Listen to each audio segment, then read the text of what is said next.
Hey everyone, this is Pete, and welcome back to Atari A to Z Flashback, a series of explorations of the 150 games that make up Atari Flashback Classics for Nintendo Switch. Today's game is Space Attack, which was a 1982 release for Atari 2600 from Mattel and part of their M Network range of games. Like many other M Network releases, Space Attack was a port of an Intellivision game, in this case Space Battle. It was a relatively unusual game for the time in that it incorporated strategic elements as well as arcade-style shooting action, though of course games like Star Raiders had done this on home computers a few years previously. Like Star Raiders, Space Attack bears an uncanny resemblance to the 1978 TV show Battlestar Galactica. This time around it was actually intended to be a licensed game, but Mattel was supposedly unable to secure the rights, so they made it a little bit more generic-ish. As with most M Network releases, the Atari 2600 version of the game was a little simplified from the Intellivision version due to the 2600's lack of a keypad controller as standard. This meant that there were certain things in the gameplay, such as leaving a battle early or sending your fleets back to the mothership, that you can't do in the 2600 version. In the early 1980s, the Intellivision version of the game was used as a play-by-phone game on an American TV show called POW, with several W's. Players had to shoot as many alien ships as possible using their telephone before time ran out. But today we're just going to be playing in good old-fashioned Atari 2600 format. Let's go play Space Attack. Okay, here we are once again with Atari Flashback Classics. This time we're taking a look at Space Attack, one of the M Network games. So, as always, let's have a quick look at the manual first. Space Attack. Instructions: 1 player versus computer. The object of the game is to defend your mothership from attacking aliens. You have 3 squadrons with 3 ships in each squadron. Aliens have 6 fleets of varying sizes. Only 3 fleets appear at a time on the radar screen. Destroy all alien fleets and you win. If your squadrons are destroyed first, the aliens move in and annihilate the hidden mothership. Okay, so how do we play this? There are 2 main sections to this. There is the radar mode, which is the sort of vaguely strategic section, and then there's a battle mode. So, establish strategy in radar mode. You see a radar view of space with alien fleets moving towards the inner rectangle where your mothership is hidden. You do not see the mothership. Select an alien fleet to attack, then dispatch one of your squadrons, blue, white or gold, after it. Dispatch 1, 2 or all 3 squadrons, but only 1 squadron per alien fleet at a time. Your squadrons appear in the centre of the screen only after you dispatch them. Take your squadron into battle mode when it reaches its target fleet and starts blinking. In battle mode, you look out into space through your laser gun sight as alien ships engage you in a space dogfight. Move your gun sight ahead of an alien ship and fire. Your lasers come from the bottom of the screen and converge at the point where your gun sight was when you fired. Watch out for return fire. Alien photon blasts are fired from the alien ships at your gun sight. If they turn red and hit your gun sight, they destroy one of your ships. Numbers at the bottom of the screen indicate number of ships remaining in the alien fleet and number of ships remaining in your squadron on the right.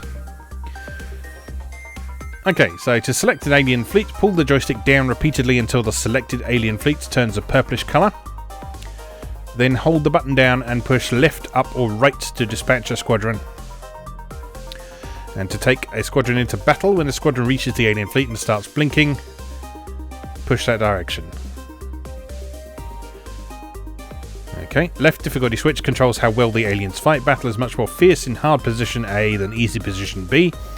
Remember, you can easily remember that as A for advanced and B for beginner.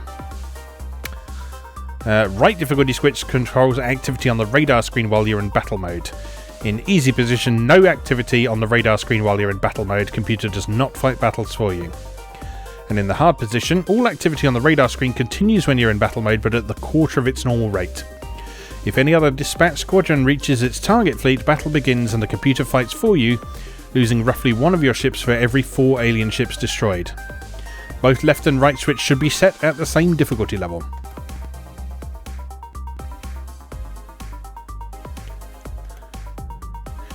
Okay, sounds good. Let's have a go. Right, let's also reset that before we start. And no game modes to select in this one, so we just hit game reset and off we go. Wait for a fleet to appear.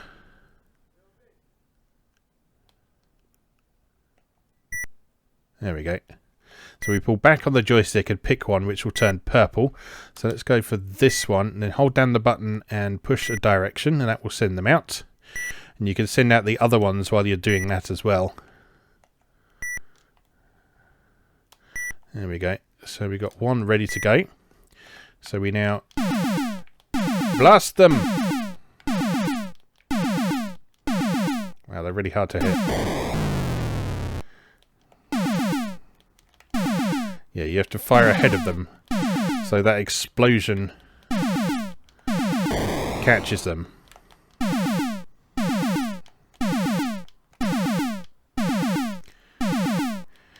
The dodge mechanic in this is quite interesting. The way that...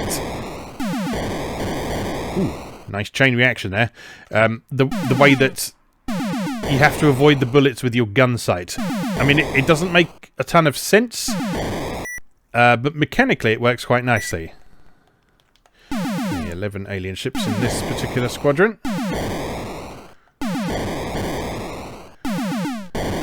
I really like the chain reaction mechanic, that's cool. Reminds me a bit of Satellite Attack on the Philips Video Pack, or the Magnavox Odyssey 2, as Americans would know it. That is a great sort of chain reaction mechanic where you shoot something and it explodes, and yeah, whoops! You can basically take up multiple things in one shot with them.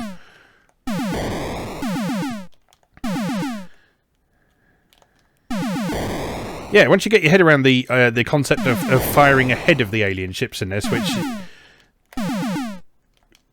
might be a little bit of an adjustment for people used to sort of more straightforward shoot-em-ups.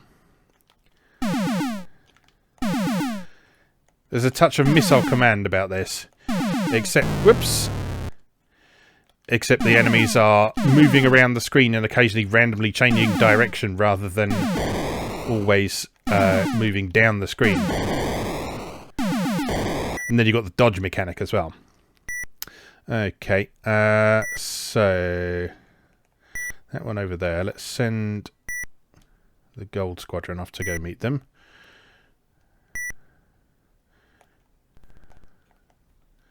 Like 12 ships in this fleet. I guess there's like an increasing number of fleets, an increasing number of alien ships in each fleet to make the game more difficult as it advances.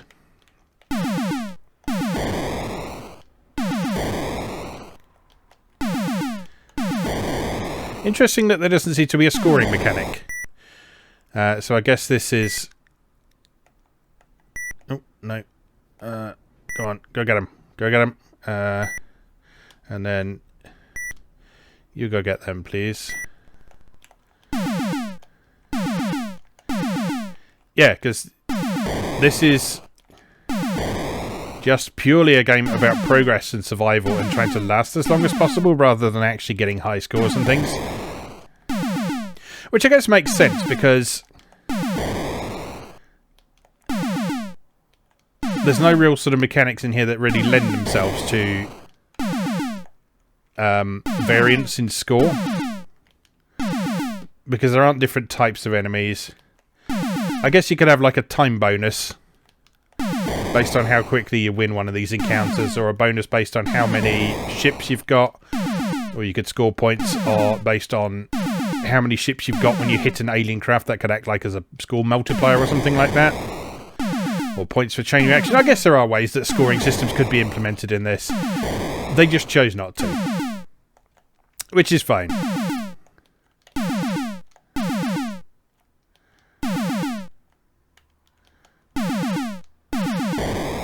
But yeah, this is actually quite a neat little game. Come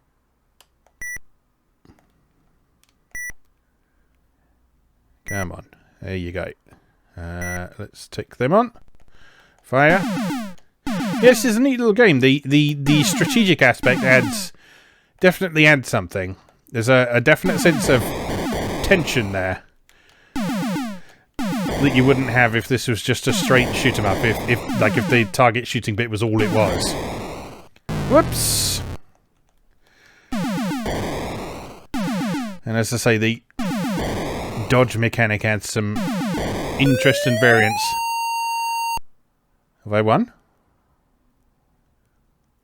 Is that it?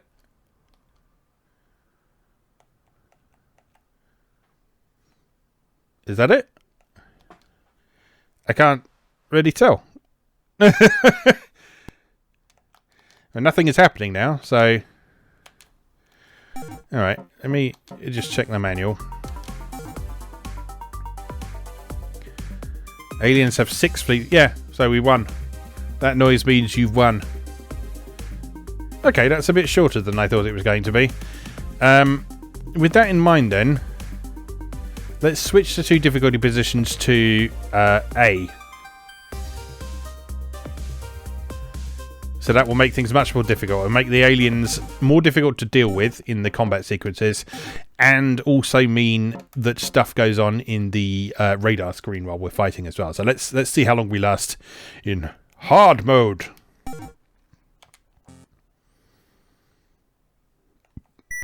Alright, bring them on. You go up, you go left, and you go right.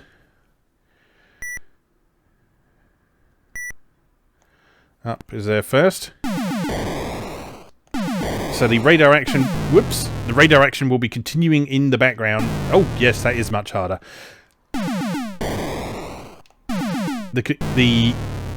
Oh dear me.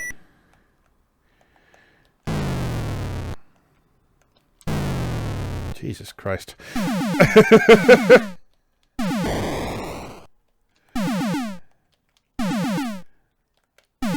Wow.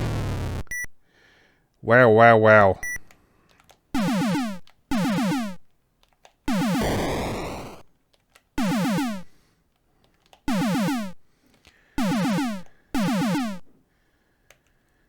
God damn, have you heard of a middle ground of difficulty? Oh, that is ridiculous. Look at the speed of the shots. And they fire multiples of them as well.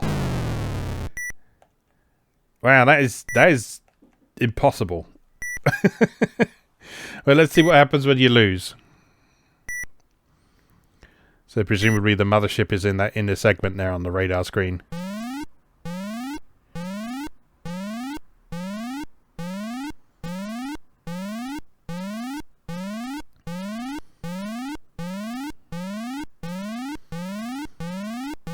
And so they don't destroy it immediately. It seems like that sound gets faster and faster as it's closer. There we go. Closer to destruction. Now, I know the manual said keep both difficulty switches on the same setting, but I'm going to try setting the left difficulty to A and the right difficulty to... Sorry, the left difficulty to B and the right difficulty to A. And see how that works. Alright, so you go up, you go left, and you go right. So now we should have the action continues on the radar screen.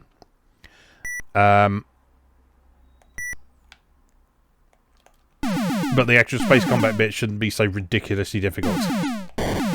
So now that the action is continuing on the radar screen while we're fighting here, that does make time a bit more critical. That does mean it's a bit more important that you try and finish these fights as quickly as you can. Because as it says, all it's doing when the computer is fighting for you is it gradually takes out each of the enemy ships, and it basically costs you one of your ships for every 4 of the enemy ships. So if you take too long, you're going to find yourself running out of ships. Alright, okay, so you go left. Yeah, you see the ones down at the bottom and the top have actually dealt with some ships for us, but it's cost them some ships in the process. But there was nothing else on the radar when we went into battle this time, so in theory, we should be all good.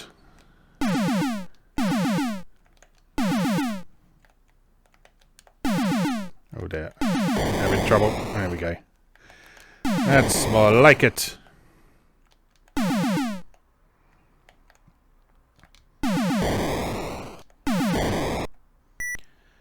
Okay, so let's send our best squadron over to deal with that incoming bunch there. And there should only be one more after this one, I guess. I think, if I'm counting correctly. Because we've taken down 4. We took down 1.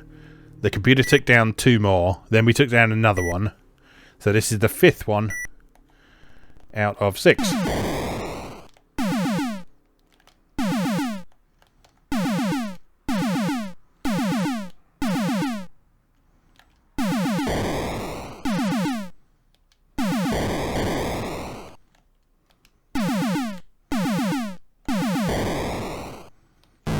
Whoops.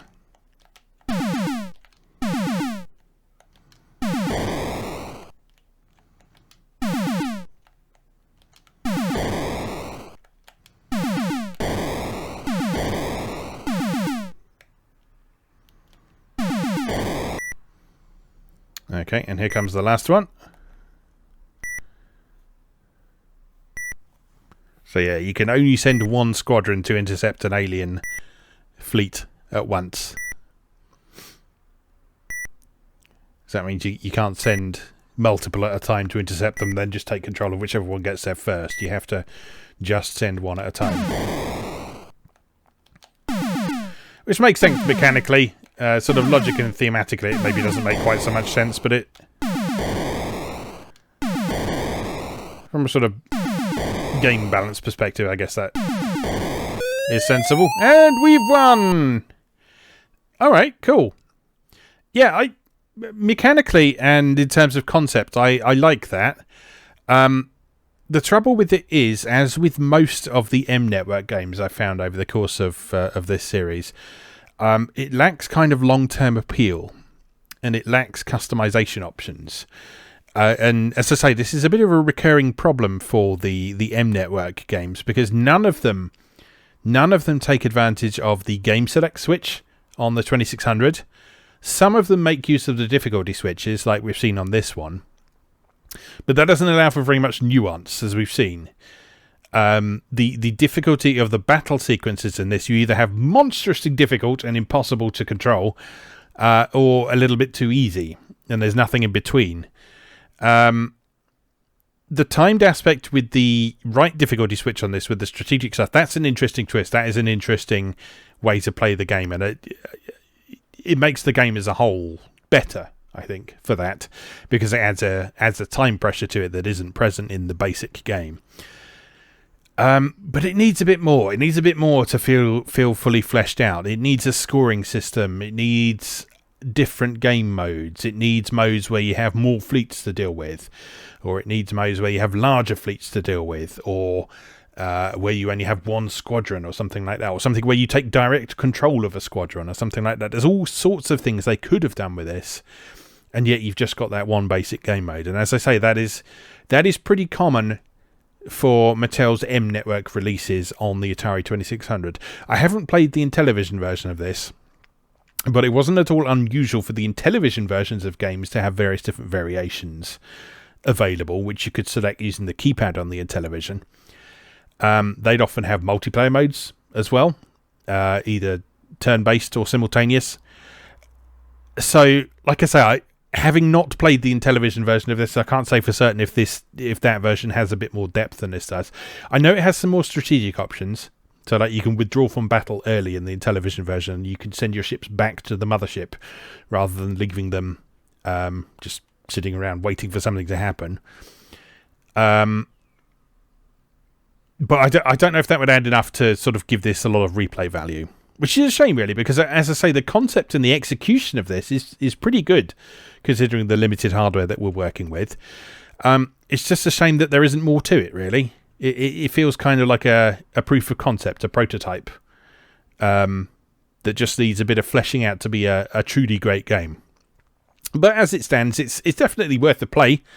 It's just not one that you'll probably find yourself coming back to all that often, just because there's no real incentive to. There's no incentive to try and get better. There's no timer. There's no high scores. There's no score at all, aside from those that you keep for yourself. I mean, in theory, I guess you could play the version that we just played there and sort of keep track of how many ships you had left at the end of it, and use that as a form of score, I guess.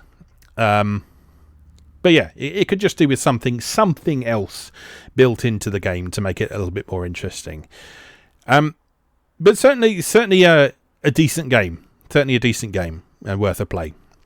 So let's leave that there for today. As always, thank you very much for watching, and I'll see you again next time.